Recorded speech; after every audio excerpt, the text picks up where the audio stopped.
Buenas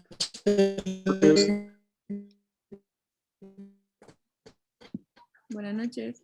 Buenas noches.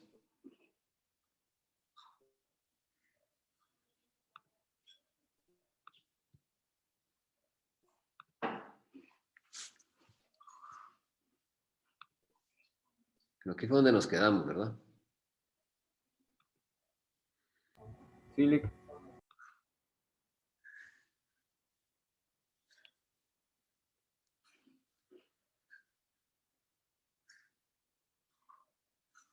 Bueno. Vamos a hablar de las acciones ejecutivas. Bueno, las acciones ejecutivas, su naturaleza fundamental consiste en que la pretensión que se pretende hacer valer, pues ya fue establecida, fue determinada en un proceso de conocimiento anterior o judicialmente a través de un proceso de conocimiento o ya se ha acordado en un contrato. Es decir, ha habido un juicio ordinario, un juicio sumario o un juicio oral en donde se ordena, se acoge la pretensión y se ordena realizar un determinado acto. Se ordena pagar una cantidad de dinero, se ordena, por ejemplo, ejecutar un acto como puede ser levantar una pared o botar una pared o regresar un lindero a su lugar donde había sido movido, o un contrato a través del cual una persona pues se compromete a ejecutar una obligación en favor de otra, por ejemplo, una persona que se reconoce deudora de otra, ¿verdad? Entonces se da el plazo que establece la ley o el plazo que establece la sentencia y la persona que está obligada a cumplir esa obligación no la cumple. Entonces se promueve un juicio pues, ejecutivo, ¿verdad? Un juicio ejecutivo.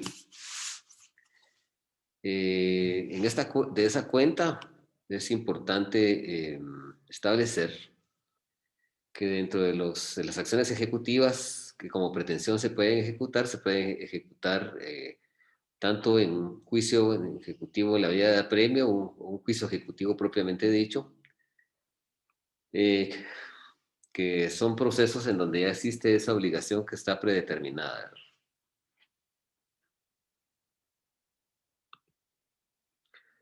En cuanto a su naturaleza, tenemos acciones que son de naturaleza civil,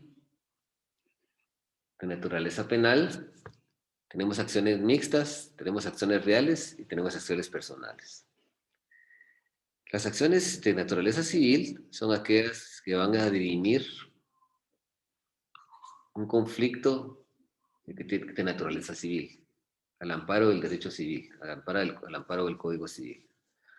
Las acciones de naturaleza penal son ejercidas por el Estado a través del Ministerio Público con el objetivo de esclarecer un hecho punible. Recordémonos que uno de los objetivos del proceso penal es investigar un delito señalado, un hecho señalado como delito de falta, quiénes son sus posibles partícipes, las circunstancias en que pudo haber cometido y la ejecución de la sentencia, ¿verdad? Entre otras. Ese es o sea, entonces la acción penal, su naturaleza es establecer la verdad histórica. La verdad histórica con base a un hecho punible que se ha cometido. También tenemos nosotros acciones mixtas que pueden comprender una acción penal y una acción civil, que esa se da evidentemente en el proceso penal, y ahí se puede ejercer la acción penal y civil. La acción civil, que es la acción propia de la reparación digna, que también contiene una parte de una reparación civil, ¿verdad? Toda persona penalmente también lo es así civilmente. Las acciones reales, estas comprenden fundamentalmente el hacer valer o materializar un derecho real sobre un mueble o un inmueble. ¿Qué derechos reales? Hay muchos derechos reales. Tenemos el derecho real de mero goce por excelencia, que es la propiedad. Tenemos los derechos reales de garantía, como la prenda y la hipoteca, y así, en fin, hay varios los derechos reales de mero goce, como el uso, usufructo o habitación, ¿verdad? Entonces, cuando se pretenden hacer valer la vigencia, la existencia, los efectos de ese tipo de derechos reales, entonces la acción es real. Es una acción que tiene que ver sobre estos derechos y que corresponde a un bien inmueble. O sea, una acción real es una acción que vamos a ejercer para reclamar ciertos derechos que una persona tiene sobre un bien mueble o inmueble, sobre un vehículo, sobre una casa, sobre un terreno, etcétera, ¿verdad? Las acciones personales, pues, son derechos entre personas. Ahí no hay ningún bien que que sea parte de la relación jurídico-procesal, sino que es una acción de naturaleza personal, ¿verdad? Es una acción de naturaleza personal en donde no intervienen bienes. Lo que se discute son derechos entre personas. Por ejemplo, la determinación de la paternidad, la determinación del divorcio, la disolución del vínculo conyugal, eh, el derecho de alimentos, ¿verdad? Que son acciones de naturaleza personal, ¿verdad? Eh,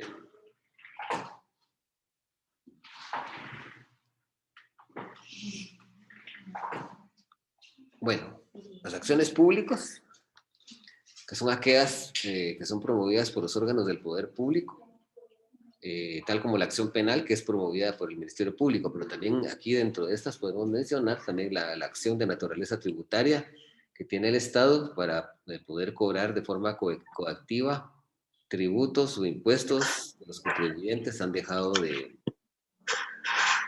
Por favor, alguien que acaba de abrir su micrófono, sería tan fino de cerrarlo.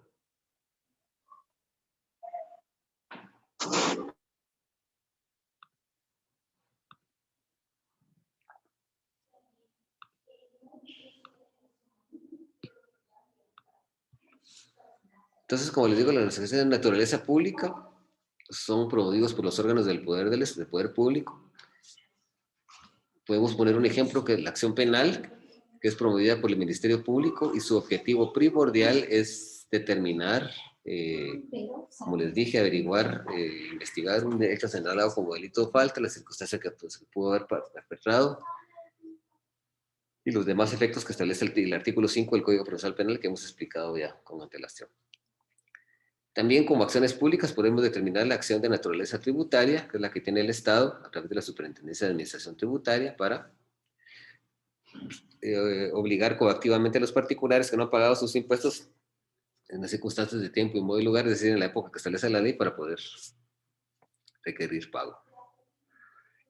Y también tenemos las acciones de naturaleza privada, que son aquellas promovidas por los particulares, es decir, personas individuales y jurídicas de carácter privado.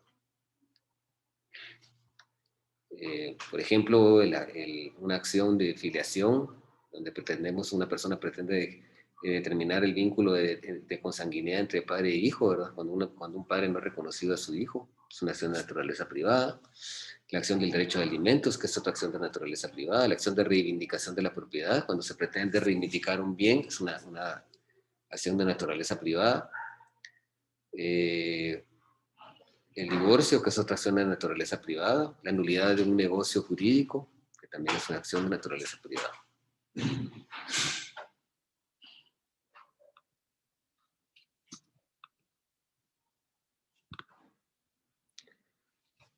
Bueno, también tenemos las acciones posesorias, que su objetivo es reclamar la posesión de un bien. Reclamar la posesión de un bien es aquel sujeto que posee un bien que no esté inscrito en el Registro General de la Propiedad, sino que sea poseído únicamente a través del tiempo. Aquí en Jalapa hay muchas personas que tienen bienes que no están inscritos en el Registro de la Propiedad y por el simple hecho de haber comprado ese derecho de posesión, de haber adquirido de una forma lícita, de buena fe, y haber tenido esa posesión durante más de 10 años, se le autoriza a que esa persona pueda ejercitar ese derecho y es equiparable a un derecho de propiedad. Entonces, cuando una persona es desposeída de un bien del que tiene la posesión y al promover una reivindicación del derecho de posesión, entonces estaríamos ante una acción de carácter posesorio, donde esa persona reclama la posesión que tiene sobre un bien para poder reclamar. La posesión más no la propiedad, porque la propiedad básicamente es cuando ese derecho de posesión, a través de un procedimiento de titulación supletoria, ya se inscribe en el registro de la propiedad y pasados 10 años pasa de ser una inscripción de derechos posesorios a ser una inscripción de dominio o una inscripción de derechos de propiedad. Las acciones petitorias son aquellas que reclaman el dominio de una cosa. Una persona ha sido desposeída del dominio de un bien y entonces a través de esas acciones reclama que ese bien regrese a su dominio. O sea, reclama la reivindicación de ese bien, ya sea de un bien inmueble o de un bien inmueble. Así también nosotros tenemos las acciones rescisorias. Las acciones rescisorias, su objetivo principal es declarar la rescisión o ineficacia de algún acto o contrato. La rescisión es una forma de extinción de las obligaciones, ¿verdad? Por medio del cual una obligación deja de surtir efectos cuando de forma voluntaria dos sujetos deciden dejar sin efecto un contrato. O establecido un contrato, el contrato tiene, o otorgado un contrato, el contrato tiene estipulaciones que cuando se den ciertas condiciones, el contrato se va a resolver, ¿verdad? Por ejemplo, en este caso podemos hablar de que el contrato de arrendamiento se resuelve, ¿verdad? Cuando alguna persona no pague 2 meses de renta seguidos, ¿verdad? O en el caso de la compraventa por abonos, cuando se establece que por el cumplimiento de 3 pagos, pues se tiene por resuelto el contrato. Y también cuando se da la ineficacia por algún acto de un contrato. ¿Cómo se da eso, la ineficacia? ¿Cuándo va a ser ineficaz un contrato? Un contrato va a ser ineficaz cuando el contrato adolezca de nulidad absoluta o de relativa, ¿verdad? En ese caso, cuando hablamos de nulidad, que un contrato adolece de nulidad absoluta, que la ley establece ciertos presupuestos para que eso se pueda dar. Nosotros analizamos el artículo 1303 del Código Civil y dice: el negocio jurídico es anulable por incapacidad absoluta de las partes o de una de ellas o por vicios del consentimiento.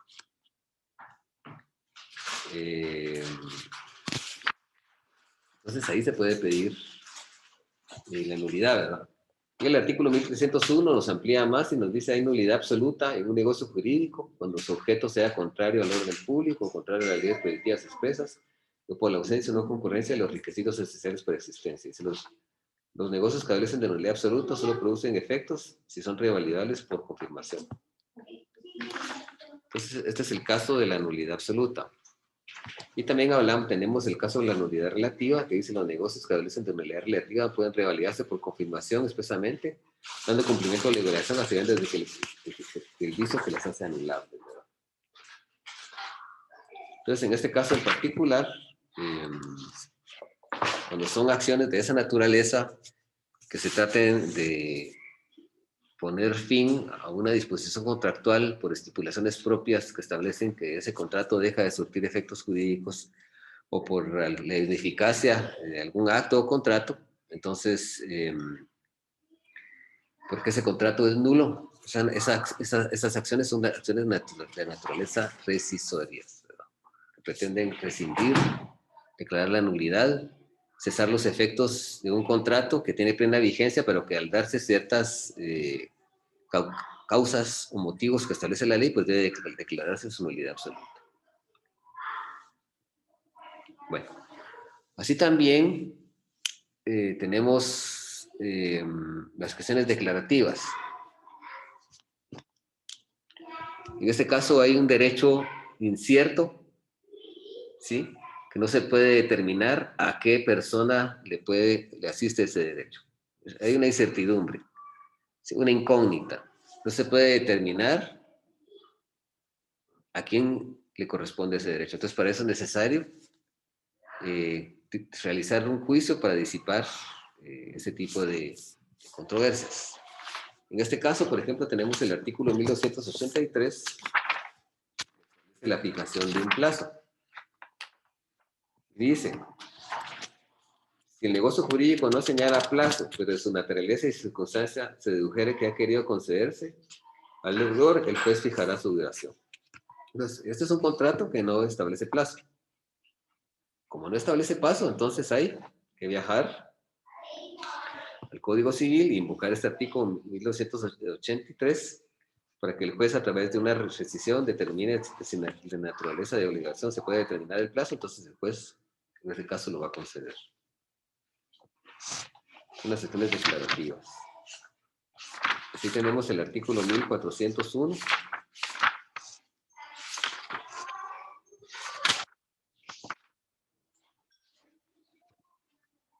Dice el 1401, dice, las obligaciones deben ser ejecutadas sin demora, a no ser que circunstancias relativas a su naturaleza, a modo de lugar fijado para el cumplimiento, impliquen la necesidad de un plazo, que fijará el juez prudencialmente si no estuviera señalado por la ley. Si las partes hubieran señalado el plazo, el pago debe hacerse el día hecho. Aquí también establecemos que la propia obligación no tiene plazo, entonces el juez, a través de un juicio que plantee cualquiera de los dos sujetos, tendrá que determinar cuál es el plazo. Y el artículo 1402, en los pagos periódicos, la constancia de pago del último periodo hace presumir el pago de los anteriores, salvo por el contrario. Si una persona asume que hizo un pago y que no se han acreditado el pago de las dos obligaciones, con el acreditar el último pago, se tendrá por extinguida la obligación, pero eso tendrá que hacerlo valer en un juicio un juicio ordinario, para que un juez establezca esta circunstancia. Bueno, asimismo tenemos las acciones constitutivas. En este caso, el objeto de la sentencia conlleva una declaración que va a constituir, va a modificar o hacer cesar una situación jurídica ya existente. Por ejemplo, tenemos el caso del divorcio, que su objetivo es dejar sin efecto el matrimonio, ¿verdad? La separación, cuyo efecto propio es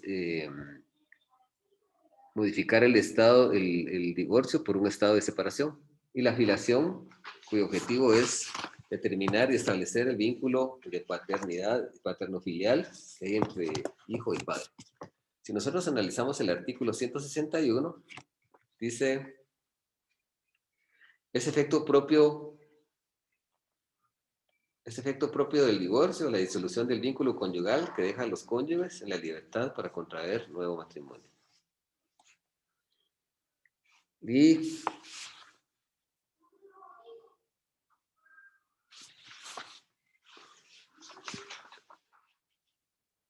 el artículo 160, que dice, son efectos propios de la separación, además de la subsistencia del vínculo conyugal, el derecho del cónyuge inculpable a la sucesión intestada del otro cónyuge y el derecho de la mujer a continuación del apellido del marido. Eso se tendría que determinar en un juicio. Y la filiación, que son el artículo 220,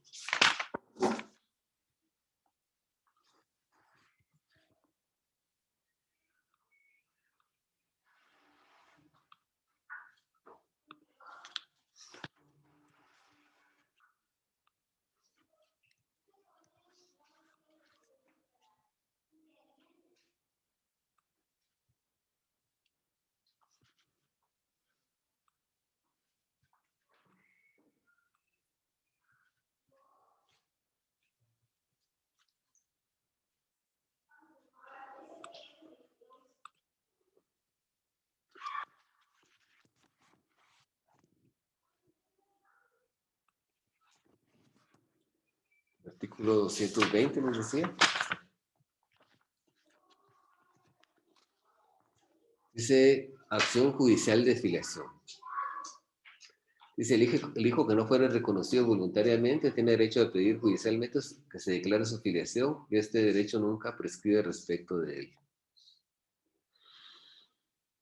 Dice, los herederos del hijo podrán proseguir la acción que éste dejara de iniciar a tiempo de su fallecimiento o intentarla si el hijo falleciera durante su menor edad o si hubiera adolecido de incapacidad y muriera en ese estado. O sea, este artículo es el que permite que una persona que su papá no lo ha reconocido pueda ejercer esa acción para constituir y determinar ese vínculo entre padre e hijo. O si el hijo ha fallecido, pues que sus herederos puedan promover esa acción para determinar el vínculo de paternidad y filiación.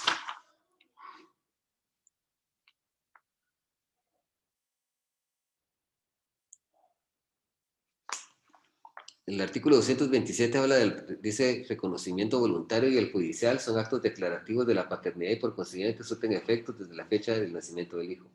Sobre la calidad de hijo no puede celebrarse transacción ni compromiso alguno, pero sí sobre los derechos pecuniarios que puedan deducirse de la filiación. O sea, son artículos que complementan esto del derecho de filiación. No sé si hasta el momento hay alguna duda de lo que hemos visto. Todo claro, Lick. Ok, Disculpe, dígame. yo solo tengo una duda. Ajá. Con respecto a la separación, hay un proceso, una forma también de que cuando las personas se separan, que separación de cuerpos, ¿a eso se refiere o es Sí, la otro separación de proceso? cuerpos. La separación tiene que ser voluntaria, ¿verdad? Es un acto voluntario, donde los sujetos, o sea, separarse no puede ser a la fuerza, ¿verdad? Tiene que ser un acto voluntario.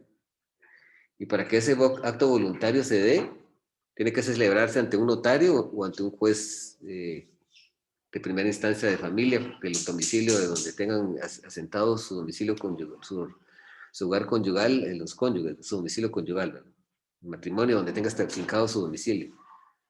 Comparecen ante el juez o ante el notario y firman un acta de separación de cuerpos. Entonces ya se modifica el divorcio, perdón, se modifica el matrimonio por un estado de separación. Y ese estado de Muy bien, separación al año ya le permite a cualquiera de los cónyuges promover el divorcio por la causal de separación por más de un año, ¿verdad? muy bien, gracias, Lee.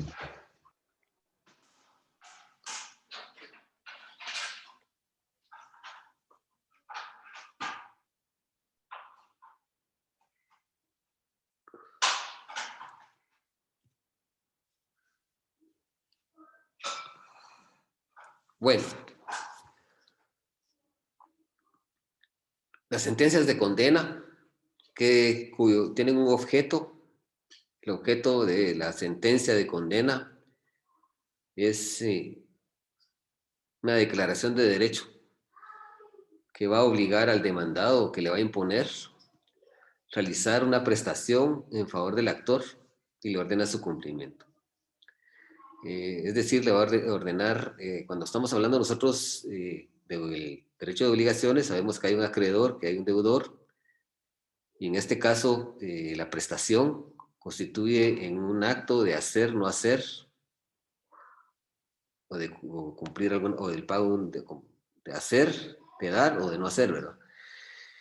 En este caso en particular, de dar, hacer o no hacer. En este caso en particular, la sentencia le va a imponer al demandado que cumpla una prestación en favor del actor.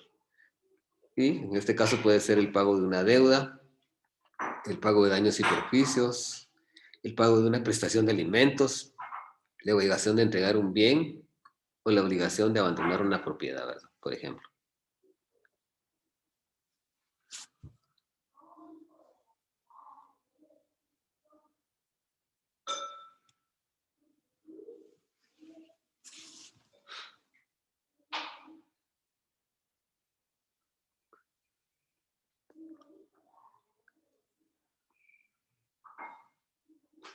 Vamos a ver cuáles son los requisitos o presupuestos de la acción.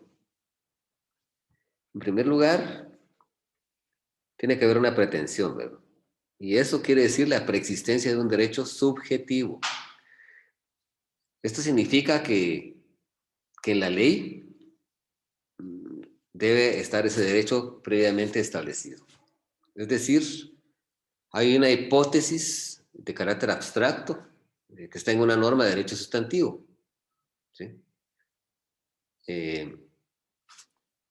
porque cuando nosotros hablamos de una hipótesis, por ejemplo, es ese derecho que el sujeto tiene de obtener el reconocimiento de su padre cuando no lo reconoció en vida de forma coactiva, el derecho que una persona tiene de que le fijen una pensión de alimentos por tener derecho a esta, ¿verdad? El derecho que una persona tiene de obtener el divorcio, ¿verdad? Que es una norma de carácter abstracto. ¿Por qué? Porque es una norma que la puede invocar cualquier ciudadano cuando se dé esa hipótesis que establece la ley. En el caso del divorcio hay varias hipótesis. Por ejemplo, se dan los malos tratos, la riña, las disputas contiguas, la disipación de la hacienda doméstica, que haya una separación por más de un año, que haya el abandono de la casa conyugal por más de un año, o que exista la ausencia de la casa conyugal de forma inmotivada, es decir, sin establecer motivos por más de un año. Entonces, cuando se da esa hipótesis, ¿sí? Que otra hipótesis puede ser, por ejemplo, el derecho que una persona tiene de reclamar alimentos, por ejemplo, por ser hijo de una persona, por ser esposo. La ley establece ciertos casos en los que se pueden reclamar alimentos. Entonces, esa hipótesis es una norma de derecho sustantivo y tiene que existir ese derecho subjetivo, que prácticamente es la pretensión, que prácticamente es una hipótesis que está prevista en una norma de derecho sustantivo. Si esa pretensión no existe, si ese derecho es subjetivo, no hay una norma que permita que nazca la vida jurídica, una norma de derecho sustantivo, entonces esa pretensión es infundada.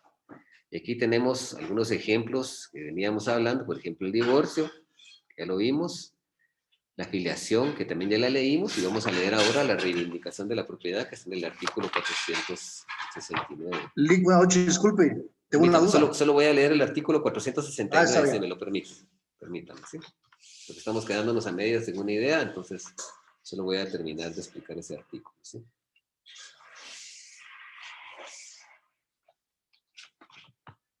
El artículo 469 dice: el propietario de una cosa tiene el derecho de reivindicarla de cualquier poseedor o detentador. Esta es una disposición. Aquí hay una hipótesis. ¿Y cuál es la hipótesis? Que la ley establece que la persona que ha sido desposeído de un bien, ¿sí? O cosa, tiene el derecho de reclamar que esa cosa sea restituida a su patrimonio. Es una disposición de carácter general, ¿sí? Y es abstracta porque es una disposición que es aplicable de forma general a todos los ciudadanos de la República de Guatemala y no solo a un ciudadano determinado. Entonces, estas son las disposiciones que contienen una hipótesis y que nosotros vamos a hacer valer esa hipótesis a través de la prueba para determinar que en un juicio a mí me asiste la propiedad de una cosa y puedo reclamarla. Voy a demostrarle al juez cuál es mi hipótesis, que yo me tengo que divorciar porque estoy separado más de un año y está documentado por acta ante juez de mi cónyuge. Esa es la hipótesis. Entonces yo la voy a probar en juicio. ¿Sí? La voy a hacer valer como una pretensión y por medio de la prueba voy a hacer valer eso. ¿Sí? En el caso de la filiación también, yo tengo la hipótesis que establece que cualquier persona puede iniciar un juicio de paternidad y filiación para determinar ese vínculo, que no prescribe jamás el hijo para el padre. Entonces, hasta la mayoría de edad ya no se puede alegar. Entonces, en ese caso en particular, pasado un año de la mayoría de edad, esa hipótesis de la filiación faculta a la persona que no sea reconocida, entre las formas y condiciones que establece la ley, de promover ese proceso ordinario para determinar que fulano de tal es su papá, establecer ese vínculo de paternidad y filiación. Sí, compañero, me decía. Solo una pregunta, Lick. En este caso, supongo que con respecto al divorcio que se está hablando, ¿verdad? Que tiene que ser la separación voluntaria. Me imagino que habrá alguna excepción. Yo me he dado cuenta y he visto que hay problemas en matrimonios que alguno no le quiere dar el divorcio al otro cónyuge. Y eso crea un gran problema. ¿Qué pasa en ese caso cuando uno de los dos se niega rotundamente a dar el divorcio? Pues cuando una persona se niega a dar el divorcio, tiene que ser por alguna razón, ¿verdad? Entonces hay que buscar de las causales que están en el Código Civil, cuál de esas se puede ajustar más, ¿verdad? Entonces, si una persona no le quiere dar el divorcio a otra, la otra tendrá que invocar la existencia de alguna de esas causales, pero si ninguna de esas hipótesis que están en el Código Civil como causales para obtener el divorcio no se dan, entonces ahí no podría divorciarse. Yo escuché sobre un término que se le llamaban de divorcio express, pero no sé exactamente qué significará o cuál será el Sí, mire, esa fue una que ley que decían divorcio es una express. ley que salió, que reformó el Código Civil, porque antes, con el simple allanamiento de parte contraria, el allanamiento es una figura por medio de la cual nosotros estamos aceptando la demanda del actor. El actor me dice, yo me quiero divorciar de usted, y entonces vengo yo y presento un memorial donde acepto esa pretensión. Entonces antes con el simple allanamiento no se dictaba la sentencia de divorcio. Tenía que el actor, de todos modos, agotar la fase de prueba del proceso y aportar pruebas para establecer que esa persona tenía derecho a divorciarse. Hoy, en cambio, a la salida de esa ley que reforma ese artículo, entonces se derogó esa parte que establecía que siempre había que agotar la prueba, y entonces hoy, si una persona se quiere divorciar, la otra simple y sencillamente le dice, sí, de acuerdo, estoy de acuerdo en divorciarme. Yo presento un memorial de allanamiento, que el allanamiento es la aceptación expresa de la pretensión y de la demanda del actor. Ya con eso el juez ya no necesita que se agote prueba, que se diligencie prueba, entonces ya dicta una sentencia a favor del divorcio, declarando con lugar el divorcio. Gracias, Lick. Pero por ejemplo, si una persona quiere divorciarse y la otra no quiere divorciarse, entonces hay que buscar dentro de las causales que están en la ley para ver fundamentalmente cuáles de estas se dan, ¿verdad? Entonces, el artículo, permítame. Las causas de divorcio están en el artículo 153. Por favor, apaguen su micrófono porque soy un perro ahí, se está ladrando. Entonces, dice, la infidelidad de cualquiera de los cónyuges, los malos tratos de obra, riña, disputas continuas, las injurias graves, ofensas al honor en general, la conducta que han insoportable. Hay varias, son 13. Ya, sí, que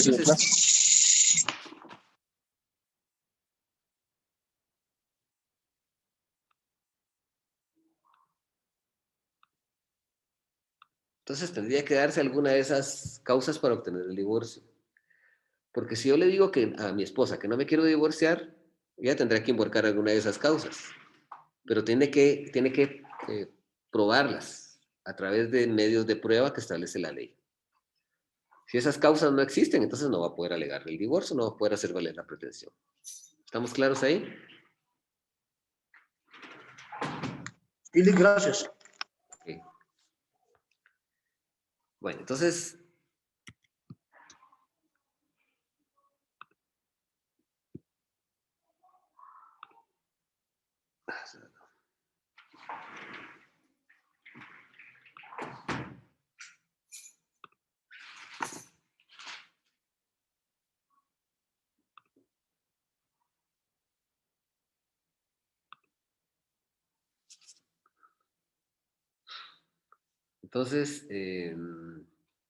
esos requisitos o presupuestos de la acción, fundamentalmente, en primer lugar, es la preexistencia de ese derecho que nosotros habíamos analizado, y luego tiene que haber otro que se llama legitimación para obrar.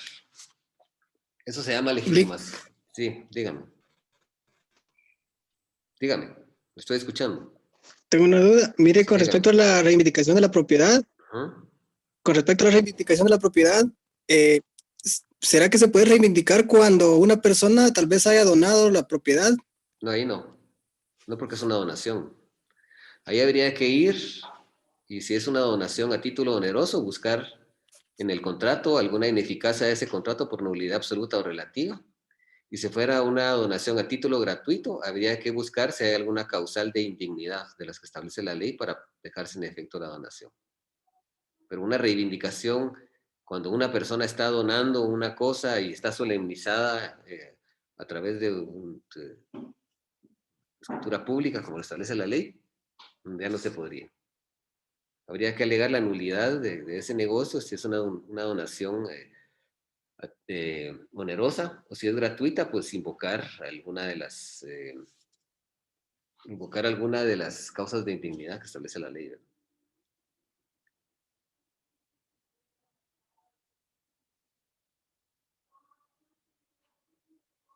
¿Entendió?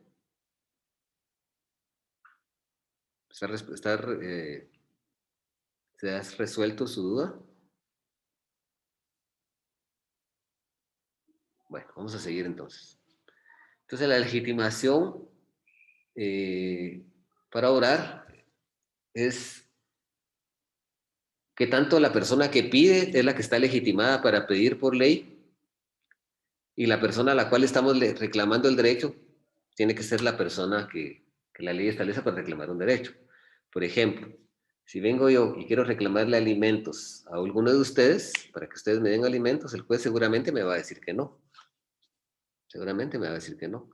Pero si un menor de edad y su mamá le quieren reclamar alimentos a su papá, entonces el juez seguramente le va a dar la razón. Entonces ahí sí tiene legitimación para obrar, porque la persona que le reclama es la persona que ostenta el derecho, y la persona que se le debe reclamar es la persona a la cual se le cuestiona ese derecho sustancial que ella debe hacer cumplir, que se va determinar, modificar, extinguir o hacer valer. También, dentro de los elementos, tenemos nosotros que el elemento que pretende hacer valer la acción se llama actor o demandante, ¿sí? El que va a hacer valer la acción, el sujeto activo de la acción. Y el sujeto pasivo, que es al que se le va a reclamar la acción por medio de una pretensión, es el demandado. El actor o demandante es el sujeto legitimado para demandar. El sujeto pasivo demandado es la persona que está legitimado para contestar la demanda, ¿sí? Entonces, dentro de los sujetos procesales tenemos al actor, ¿sí? O demandante, el sujeto pasivo, que es el demandado. Y también tenemos dentro de estos al órgano jurisdiccional, que es quien imparte justicia, ¿verdad? Al que se le somete la controversia y el que es el que la va a dirimir, ¿verdad? La causa es un derecho, un estado de hecho contrario a derecho mismo, ¿verdad? Un derecho que está insatisfecho, ¿sí? Un derecho que está en la incertidumbre, que nosotros pretendemos hacer valer en juicio y pretendemos hacer valer en favor de una persona, ¿sí? El objeto es lo que se pretende con la sentencia para que la sentencia sea favorable. ¿Qué pretendemos nosotros con un juicio de alimentos? Que se fije una pensión alimenticia. ¿Qué pretendemos con un juicio ordinario de divorcio? Que se declare el divorcio. ¿Qué pretendemos con un juicio de reivindicación de la propiedad? Que la propiedad retorne al patrimonio del propietario. ¿Qué pretendemos con un juicio de nulidad absoluta de un contrato? Que ese contrato se declare nulo y, como consecuencia de esto, que se declare inexistente.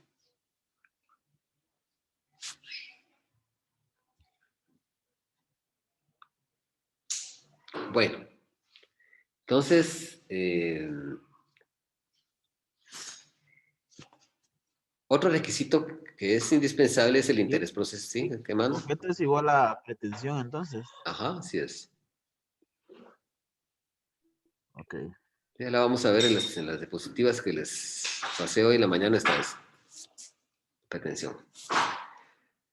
Bueno, ¿alguien tiene alguna otra duda antes de pasar a esto? Sería bueno que en este momento, si alguien tiene una duda antes de seguir desarrollando el curso, pues que la planteara en estos momentos.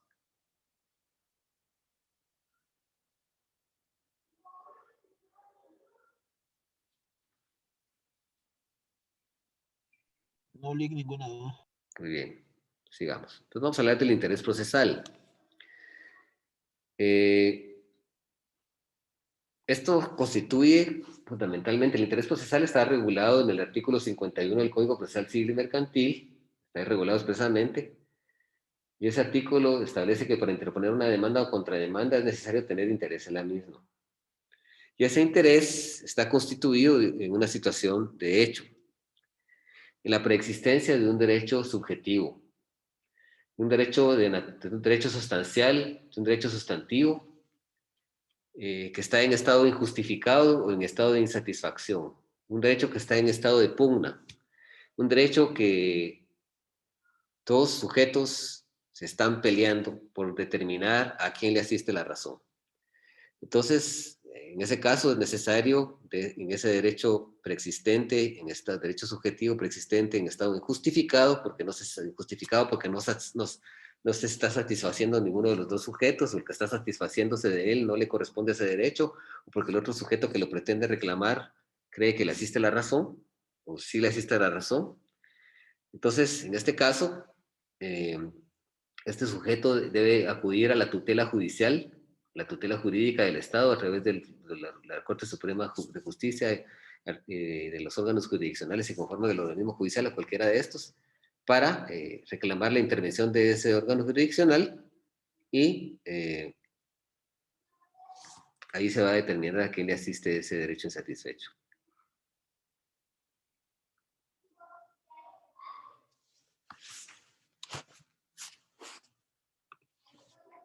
Otra cuestión que es importante es que nosotros se debe de identificar la acción. Hay que individualizarla. Como nosotros no le vamos a venir a decir al juez que nosotros nos queremos divorciar. No. Nosotros vamos a decirle al juez, señor juez, yo comparezco a promover demanda en la vía ordinaria de divorcio. O señor juez, yo comparezco en la vía de juicio oral para promover juicio de determinación y fijación de una pensión alimenticia.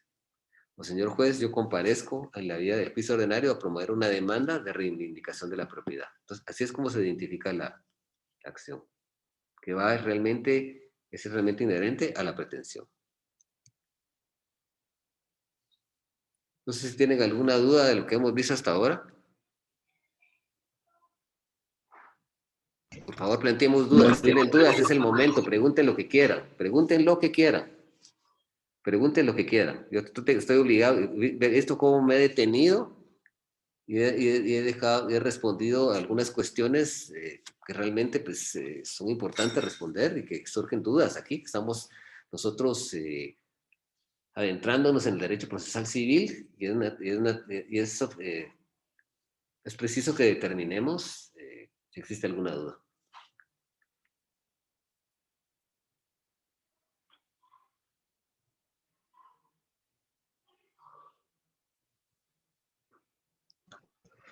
Por el momento no, Lick.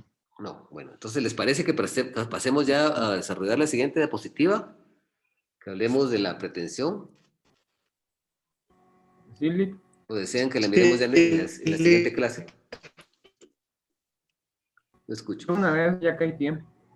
Perfecto, está bien. Muy bien, entonces desarrollémosla ahorita, la voy a ubicar.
¿Qué tienen ustedes esto en pantalla?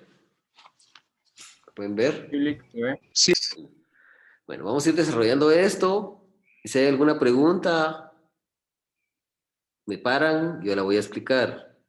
Si tengo alguna idea inconclusa, voy a terminar de expresar esa idea o esa aserción o esa teoría que estamos explicando. Y luego a raíz de eso, acto seguido, voy a tratar de darle la palabra a la persona que me preguntó. Pero igual me pueden interrumpir, no hay ningún problema. Aquí estamos para resolver las dudas. Vamos a hablar, fundamentalmente, la pretensión es lo que se pretende hacer valer en juicio. Es cuando nosotros queremos materializar el derecho sustantivo que está en el Código Civil, alguna norma que contiene alguna hipótesis que nos permite, que nos faculta para hacer valer ese derecho injustificado que está en estado insatisfecho, ¿verdad? Es prácticamente cuando una persona plantea una pretensión, ahí lo que hay es una declaración de voluntad. Y ese derecho está emanado de una hipótesis que está contenida en el derecho civil, en el Código Civil, específicamente que es de naturaleza sustantiva. En el Código Civil está ese derecho que nosotros queremos salvar. Es un derecho de carácter sustantivo. Pero ¿por qué hemos mencionado siempre que es una hipótesis? Es una hipótesis porque esa norma establece un efecto. Por ejemplo, la persona que invoca que existe una separación, que estando casado y demuestra a través de los medios legales que está separado por más de un año, como el caso del divorcio exprés que presentaba nuestro compañero que lo mencionaba, pues puede demostrar eso en juicio y lograr el efecto de probar esa hipótesis en juicio, de lograr la separación. Esa hipótesis es el derecho que está inmerso en una norma del Código Civil. Y esa es específicamente la pretensión, que nosotros vamos a reclamar su cumplimiento de satisfacción. Y esa se va a ejercer por medio de la acción ante un órgano jurisdiccional a través de la tutela judicial efectiva del Estado. ¿Qué significa eso? Que la acción es el camino o medio procesal que nos permite para hacer valer esa hipótesis, para hacer valer esa pretensión, para hacer valer esa norma de derecho sustantivo, que tiene que estar en un estado de insatisfacción o un estado injustificado, para que el juez nos pueda otorgar la razón. ¿Dónde la vamos a hacer valer? La vamos a hacer valer ante un órgano jurisdiccional. ¿Cómo la hacemos valer? Por medio de la acción. Cuando yo estoy redactando una demanda de divorcio, la acción lleva esa forma de demanda.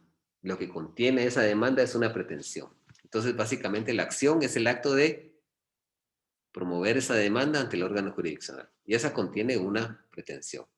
Entonces, la pretensión la vamos a hacer valer por medio de la acción, que es ese derecho que nos faculta para poder obtener un pronunciamiento del órgano jurisdiccional a través de la tutela judicial efectiva. La tutela judicial efectiva es el derecho que tienen los órganos jurisdiccionales de la República de Guatemala de impartir justicia cuando el conglomerado social, cuando la población, cuando los sujetos la invocan y cuando tienen una norma específica de derecho sustantivo en donde pretenden invocar. Entonces, la tutela judicial efectiva lo que hace es que el Estado, como celoso guardián, a través del organismo judicial, de los órganos jurisdiccionales, pretenden dar respuesta a la petición de un sujeto. No siempre van a acoger la pretensión de ese sujeto. Únicamente la van a acoger en materia civil cuando le asiste la razón y cuando su derecho es un derecho en estado justificado que está impugna. ¿Sí? A través de la tutela judicial, el Estado está obligado a impartir justicia, ¿sí? Adicionalmente está obligado a respetar todos los derechos y garantías, tener acceso a la justicia y tener acceso a todos los derechos y garantías que establece la ley, como el principio jurídico del debido proceso, como el derecho de defensa, ¿sí? Y adicionalmente a eso, esa resolución debe ser susceptible de que se pueda ejecutar. Tiene que ser posible su ejecución. Si el juez me fija unos alimentos a mí y la otra parte no me los paga, pues yo tengo que promoverle un juicio ejecutivo para obligarlo coactivamente a que me pague pretensión. Y lógicamente que la otra parte también tiene su derecho de defensa. Puede decir, bueno, la pensión que me pusieron es muy elevada, no la puedo pagar, entonces ejerce un derecho de defensa, ¿verdad? Entonces también el derecho de defensa de inmerso, pero esa resolución tiene que ser motivada y adicionalmente a eso tiene que ejecutarse y también podrá ser objeto de que sea fiscalizada a través de los medios de impugnación respectivos, a través de los recursos respectivos. Entonces, ¿hay alguna duda en este aspecto? ¿Está clara la explicación o es nebulosa la explicación? Sí, Lick, está claro. Muy bien. Bueno, avancemos entonces. Aquí WASP dice que es una declaración de voluntad por la que se solicita una actuación de un órgano jurisdiccional frente a una persona determinada distinta del autor de la declaración. Una persona solicita una actuación donde pretende la declaración de un órgano jurisdiccional frente a otra persona. Actor frente a demandado. Couture dice que es la autoatribución de un derecho por parte de un sujeto dice que es la autoatribución de un derecho por parte de un sujeto que invocándolo pide concretamente que se haga efectiva a su respuesta a la tutela jurídica. Reclama la tutela jurídica a través de ese derecho sustantivo, de esa hipótesis establecida en la ley, para que se materialice y se haga valer.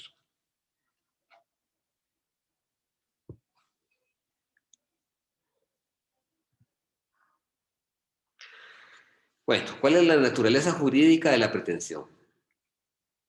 Fundamentalmente es un medio de ataque. ¿Sí? Es un medio de ataque que consiste en un derecho sustancial o sustantivo que está contenido en la acción.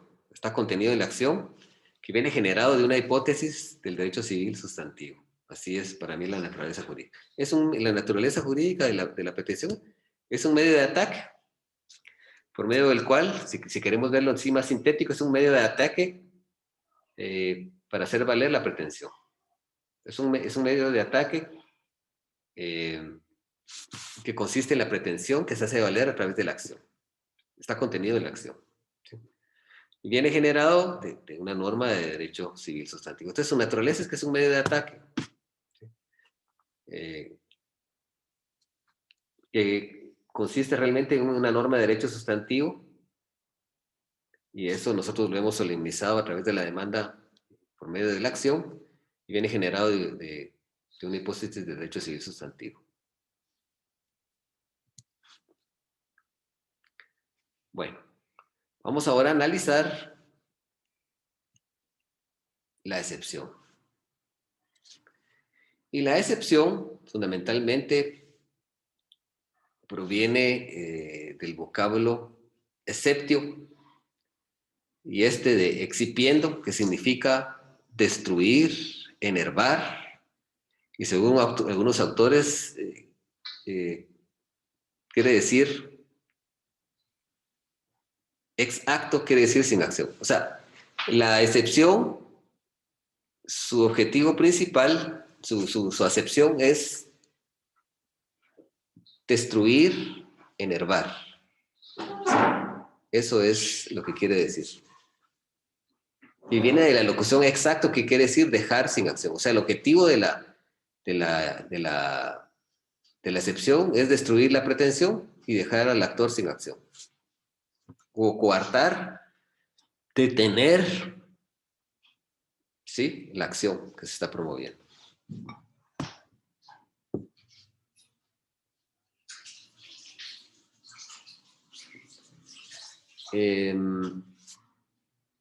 La excepción, la excepción es lo contrario de la pretensión. Escuchen esto. La excepción es lo contrario de la excepción. La excepción es lo contrario de la pretensión.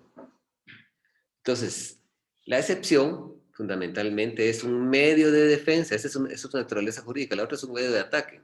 Este es un medio de defensa que tiene el demandado y su objetivo es refutar la acción o la pretensión. ¿Sí? Refutar la acción, pudiera encaminar en contra de la acción o pudiera encaminar en contra de la pretensión. Cuando son excepciones previas, van encaminadas, o sea, depende de la naturaleza de la excepción. Pero la excepción una vez puede atacar la acción o puede atacar la pretensión. Por ejemplo, si ataca la acción, por ejemplo, podría ser una excepción de caducidad o de prescripción, ¿verdad? Nos pueden decir que nosotros queremos hacer valer una acción, pero que ya pasaron los 5 años para poderla hacer valer, por lo tanto nuestro derecho prescribió. O nos pueden decir, yo quiero promover un juicio sumario interdicto de despojo, pero ya pasó el tiempo que me otorga la ley para promover ese juicio ordinario de despojo. Entonces, tendría que interponer una excepción en el primer caso de caducidad, de prescripción, porque ya prescribió el derecho que establece el Código Civil, y en el otro caso de caducidad, porque ya prescribió la acción. Prescribe el derecho y caduca la acción. ¿Sí? Entonces, en este caso, la excepción es un medio de ataque. Perdón, la excepción es un medio de defensa que tiene el demandado. Y su objetivo es refutar la acción o la pretensión. Cuando refuta la acción, es decir, yo le digo a este sujeto, yo le voy a reclamar alimentos a mi papá. Ah, sí, qué bonito, ¿no? Usted ya es mayor de edad, usted no tiene derecho. Entonces ahí está refutando la pretensión. O sea, con la excepción yo puedo refutar la acción o puedo refutar la pretensión. Entonces, es un medio de defensa que tiene el demandado. Y su objetivo de ese medio de defensa es refutar la acción o la pretensión. ¿Sí? Está contenida en el derecho sustancial, o para denunciar que la demanda tiene ciertas deficiencias ante la ausencia o no concurrencia de presupuestos necesarios para que sea admitida para su trámite y que nazca la vida jurídica. Entonces, la excepción, pues, es un derecho de impugnación, el derecho de impugnar, el derecho de acción, según Chovenda, ¿verdad? Es el derecho de oponerse, así entendida, se le define como toda oposición o defensa del demandado frente a la demanda.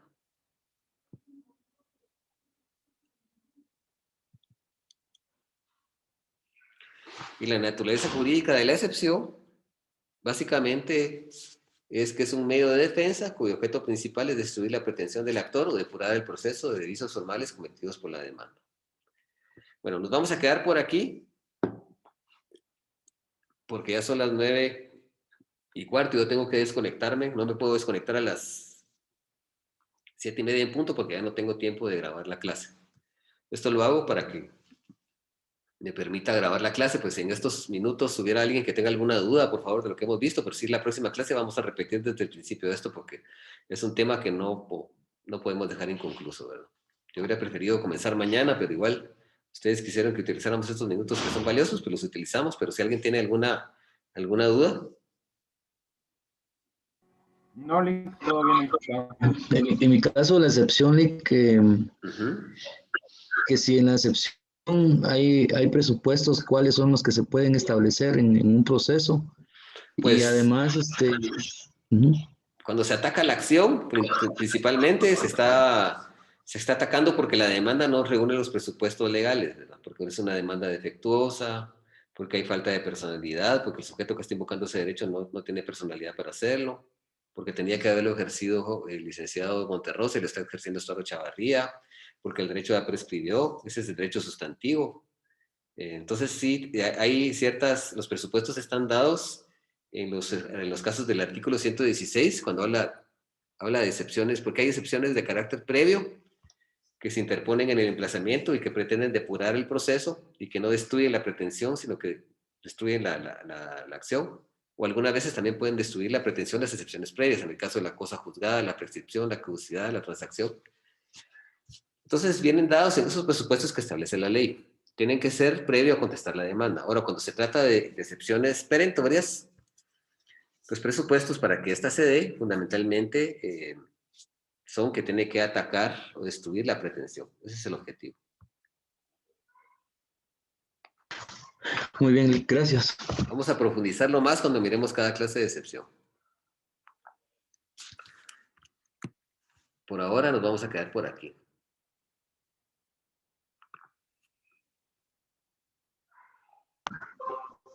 Muy bien, feliz noche, Lick. Ok.